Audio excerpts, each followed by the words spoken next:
Ayan guys, nandito tayo sa Pantabangan. At first time ko huminto dito kasi maganda yung panahon.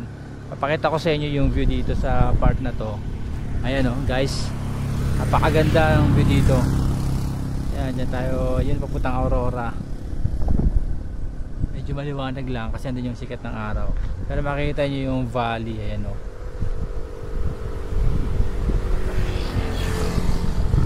Ayan yan guys yung view dito. Marami kasing humihinto dito mga nakamotor. Time na dumadaan kami dito, siguro nagpa-picture sila rito kasi ganda nga naman tignan oh.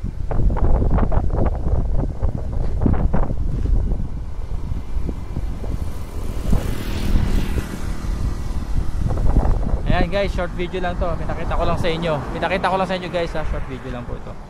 Ayan. So ito yung daan, papunta na to Pantabangan. Ayan yung view. Tapos papunta to ng Aurora.